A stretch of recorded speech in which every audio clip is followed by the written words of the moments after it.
Entre 2016 et 2017, le tourisme a contribué à hauteur de 31% au PIB du Cameroun. Plus de 350 milliards d'investissements étrangers dans le secteur du tourisme en 2016, ce qui représente plus de 9% de l'investissement global dans le secteur. Avec sa diversité culturelle, climatique, faunique, le Cameroun regorge de nombreux sites qui vont des cités balnéaires aux massifs montagneux, sans oublier les chefferies des Grassfields. Fort de ses spécificités touristiques, le Cameroun veut s'imposer comme une destination touristique en Afrique et le pays semble avoir tous les atouts pour y parvenir. En 2016, le Cameroun fait 560 milliards de recettes touristiques.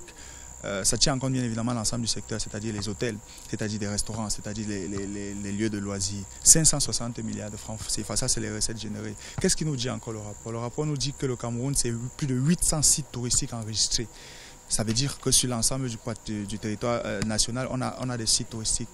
Et que parmi les 800 sites enregistrés et recensés au Cameroun, on en a 2 qui sont inscrits au patrimoine mondial de l'UNESCO. Il y a un ensemble de potentialités au Cameroun, puisque de toutes les façons, le Cameroun va abriter pour la première fois en Afrique le monument de la mer de l'humanité, qui est le 3e plus grand monument au monde. Déclaré destination touristique en 2011 pour avoir franchi le cap de 500 000 visiteurs, le Cameroun peine toujours à capitaliser les activités du secteur à cause de la sécurité et des infrastructures d'accueil peu développées. Les attaques de la secte terroriste Boko Haram ont provoqué la baisse de l'activité touristique dans la partie septentrionale du pays.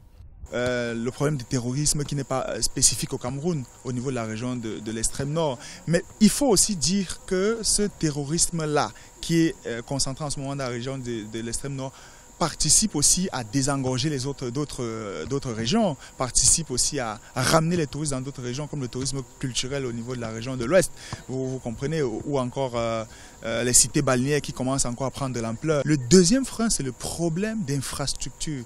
Première des choses, les routes. Il n'y a pas de route pour accéder à ces différents sites qui sont recensés partout sur le territoire national.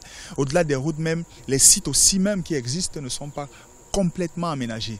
Le ministère camerounais du tourisme et des loisirs envisage atteindre 1 million de touristes internationaux en 2019. Selon les calculs faits par ce département ministériel, si ce but est atteint, cela va générer 1 000 milliards de francs CFA, soit 205 milliards de francs CFA de frais de visa, de timbres d'aéroport et des taxes touristiques réservées à l'État. En outre, pas moins de 750 milliards de francs CFA seront injectés dans l'économie touristique.